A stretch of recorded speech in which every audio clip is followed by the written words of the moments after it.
Hello friend, फिर से स्वागत है आपको मेरे चैनल में और आप देख रहे हैं रमेश क्लासेस। तो आज का हमारा टॉपिक है कोरोना वायरस एसे यानी कि निबंध, जो बोर्ड एग्जाम के लिए सबसे ज़्यादा इंपॉर्टेंट यह निबंध है। ठीक है, और इंग्लिश का मैं ऑलरेडी वीडियो डाल चुका हूँ निबंध की, ठीक है, यानी कि एसे की।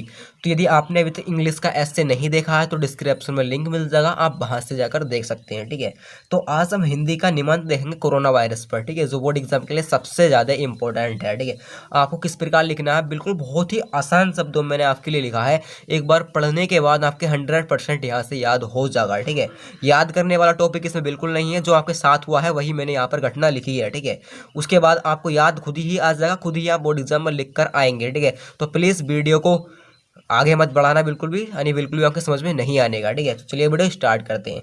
आपको पहले ब्लैक पेन से डालना है प्रस्तावना। ठीक है, प्रस्तावना डालने के बाद स्टार्ट करना है आपको। कोरोना वायरस कहाँ से आया, मेन कारण तो ये डालना, कोरोना वायरस कहाँ से आया और कैसे आया हमें पता ही ना चला। यानी कोरोना वायरस कहाँ से आया और कैसे आया। शुरू में तो यही हुआ था कि कहाँ से आ गया एकदम यह वायरस, हमें पता भी नहीं चला था। ठीक है, लेकिन समाचार की दृष्टि से यह कोरोना वायरस चीन के वुहान राज्य से फैला था। यानी कि समाचार की दृष्टि से यह जो वायरस है ये कहाँ से फैला था, वुहान।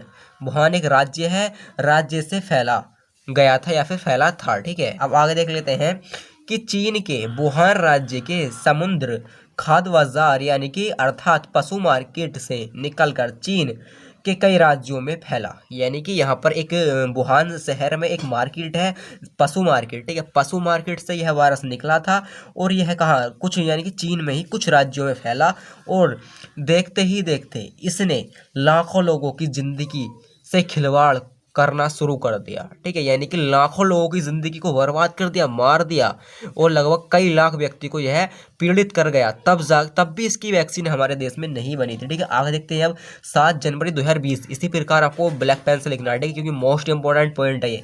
7 जनवरी 2020 को चीन ने हेल्थ ऑर्गेनाइजेशन को नए वायरस कोरोना वायरस यानी कोविड-19 के बारे में जानकारी दी। यानी कि जो WHO एक संस्था है उसने 7 जनवरी को जो वहाँ 7 जनवरी को जानकारी दी थी। ठीक है, अब आगे देख लेते हैं।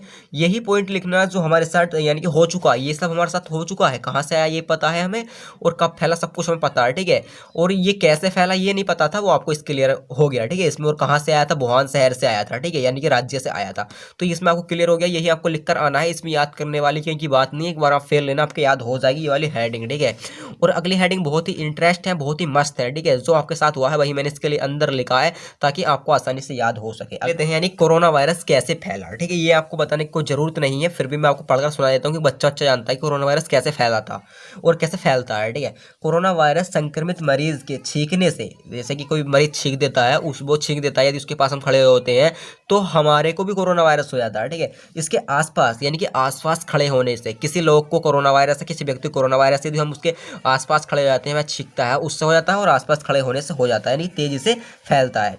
किसी कोरोना वायरस से संक्रमित मरीज के थूक को छूने से, पहली बात तो हम थूक किसी का छूते नहीं है। यहाँ पर मैंने क्या लिखा आपको समझने की कोशिश करिएगा।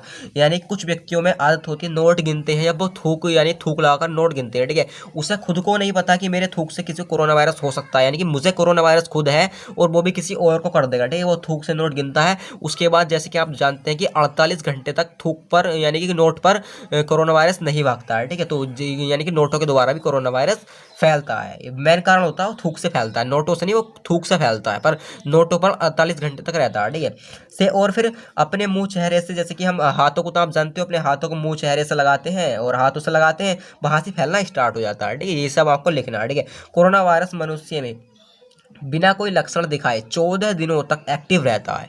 यानी कि कोरोना वायरस की मैं आपको बता दूं, ये बहुत बड़ा छुपा रुस्तम भी है एक वायरस। ठीक है, यानी कि ये पता भी नहीं देता, 14 दिन तक हमारे शरीर में जिंदा रहता है और पता भी नहीं चलती है कोरोना वायरस हो गया, ना हम बीमार होते ना कुछ। ठीक है, ये एक वायरस छुपा रुस्तम वायरस है पूरा। ठीक है, अब आगे देख लेते हैं आगे पॉइंट क्या है।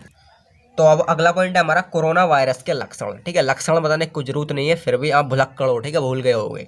यही सब लिखा है जो आपके साथ हुआ है, मैंने कोई बड़ी चीज़ नहीं लिखी है। ठीक है, ताकि आपके आसानी से याद हो सके। ठीक है, यानी कि तेज तेज तरफ गति से, यानी कि तेज बुखार आना, या फिर गले में दर्द होना, या फिर खत्म ना होने वाली खांसी, यानी कि बेरो खुल खुल होना और वो खांसी खत्म नहीं होती है, वो वाली खांसी, ठीक है। और सांस लेने में तकलीफ होना, ठीक है, सांस लेने में क्या तकलीफ होना, सांस नहीं आना। जब सांस ही नहीं आएगा तो मनुष्य जिंदा ही कहाँ रहेगा, ठीक है। अतः यह फेफड़ों को कमजोर करता है, यह जो है हमारे फेफड़ों को कमजोर करता है, जिससे मरीज को सांस लेने में कठिनाई होती है। यह शरीर दूसरे अंग को भी नाकाम कर देता है, जिससे मरीज की मृत्यु हो जाती है। एक बात बताओ कि जब ये यानी कोरोना वायरस जब सांस लेने में दिक्कत करता है, फिर फेफड़ों को भी खत्म करता है, तो जो धुरा आसपास के चलने वाले जो इसके पुर्जे हैं वो तो अपने आप ही नष्ट हो जाएंगे, ठीक है। यानी कि उन्हें नाकामयाब बना देता, तो आदमी मरेगा या फिर जिंदा रहेगा, आप खुद ही सोचिएगा, ठीक है। तो एग्जैक्टली आदमी की मृत्यु ही हो जाएगी, ठीक है। ये सब आपने पढ़ा है और आपको पता है कि किस प्रकार फैलता है और उसके लक्षण क्या, खांसी बुखार आना, सिर में दर्द होना, या फिर गले में का यानी कि सांस नहीं आना, और फेफड़े उपड़े बेकार हो जाने, ठीक है। यही सब लक्षण आपको लिखकर आने हैं, ज़्यादा बड़ी बात नहीं है, ठीक है। याद करने की जरूरत नहीं है, आपको पहले से ही ऑलरेडी याद करवा दिया कोरोना वायरस ने आकर, ठीक है। धमका धमका कर याद करवा दिया, करो याद करो, ठीक है। उसके बाद कोरोना वायरस से बचने के कुछ उपाय, ठीक है। अब कोरोना वायरस से बचने के उपाय देखेंगे कि क्या उपाय है, ठीक है। एग्जैक्टली बचते तो नहीं है, पर उपाय लिखने बहुत जरूरी है, ठीक है। कोई बचा नहीं कोरोना वायरस से, पर ये कह सकते हैं कि आप यानी कि कुछ परसेंट बचे, मैं बचाऊं, मेरा परिवार ही बचा है, कि हो सकता है आप भी बचे हो, आपका परिवार भी बचे हो, ठीक है। यही सब पालन करा था हमने भी, ठीक है। देखो, स्वयं को कोरोना वायरस से मुक्त करने के लिए हमें 20 सेकंड तक बार बार अपने हाथों को धोना चाहिए। यानी कि कोरोना वायरस, यदि सपोज करो हम कहीं घूमने गए, सब्जी लेकर आए, वहाँ पर कोरोना वायरस है, ठेले वोले पर लगा हुआ, हमने ठेला छुआ, ठीक है, तो हमें 20 सेकंड तक कि अपने हाथ धोने चाहिए। ये भी आपको पता है, ठीक है। टीवी पे ऐड देखा को अच्छे से, ये आपको याद करने की जरूरत नहीं है, आपको पता है ऑलरेडी। 20 सेकंड तक हाथ धोने चाहिए, ठीक है, कोरोना वायरस से बचने के लिए। क्या होता है, वायरस वो खत्म हो जाता है, ठीक है। हम चाहे तो हैंड सैनिटाइजर का प्रयोग कर सकते हैं, यानी कि हाथ धोने वाला जो सैनिटाइजर होता है उसका प्रयोग कर सकते हैं। मैंने तो करा था, ठीक है। मैं तो एक दिन में कम से कम 6 से 7 बार प्रयोग करता था उसका सैनिटाइजर का, ठीक है। आप कमेंट करके बताना कि आप कितनी बार प्रयोग करते थे सैनिटाइजर का। हमेशा घर के बाहर निकलते समय मुंह पर मास्क पहनकर निकलने और घर से आकर मास्क को साफ कर लें, ठीक है। यानी कि जब हम बाहर निकलते हैं तो मुंह पर मास्क लगाकर जाता था मैं, तो आपकी पता नहीं, ठीक है। और बार बार यानी कि मैं मास्क को साफ भी करता था, अगर साबुन से धोता था या फिर किसी भी चीज़ से धो देता था, ठीक है, ताकि उसमें कोरोना वायरस के लक्षण बिल्कुल ना रहे, ठीक है। और 2 गज की दूरी बनाए रखें। नरेंद्र मोदी ने साफ साफ कहा था कि 2 गज की दूरी बहुत है जरूरी कोरोना वायरस से बचने के लिए, ठीक है। ये भी आपको याद करने की जरूरत नहीं है, आपको ऑलरेडी पता है, पता सब कुछ है, बस आप अपना दिमाग नहीं लगाना चाहते, ठीक है। इसलिए तो इस वीडियो पर आए हो। इस संकट की घड़ी में सभी देशों ने लॉकडाउन करने का फैसला कर दिया, जो कि सही उपाय है। यानी कि इस संकट से बचने के लिए इस घड़ी में क्या सभी देश ने एक क्या उपाय करा था, लॉकडाउन लगा दिया था। हमारे भारत में, बिहार में, चीन में, हर जगह लॉकडाउन ही लॉकडाउन था, आपको अच्छे से पता है, ये बताने जरूरत नहीं है, ठीक है। ये हेडिंग भी आपको याद हो गई होगी, ठीक है।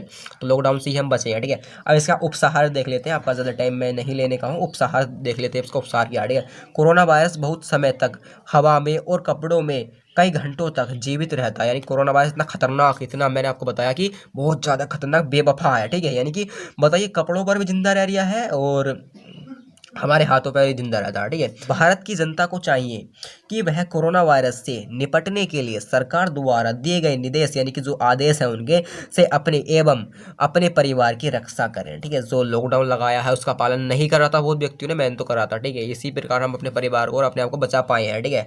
तो आशा करता हूँ कि आपको कोरोना वायरस का जो ऐसे है पूरा अच्छे समझ में आ गया होगा। यहाँ पर रटने की जरूरत नहीं है, ठीक है। मेरे चैनल पर आए हो तो आपको रटने की बिल्कुल जरूरत नहीं है, और नए आए हो चैनल को सब्सक्राइब करें बिल्कुल मत जाना, ठीक है। सब्सक्राइब जरूर कर लेना, क्योंकि यहाँ पर मैं पढ़ाता ही इस तरह हूँ आपको, हंसा कर, और आपको अच्छी लैंग्वेज के साथ, ताकि आपको याद हो सके, ठीक है।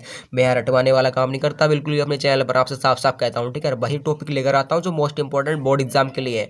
तो यदि आपका चैनल सब्सक्राइब करने को मन करे, चैनल सब्सक्राइब कर लेना और बेल आइकन दबा देना, ताकि आने वाले नोटिफिकेशन सबसे पहले आपके पास पहुँच सके।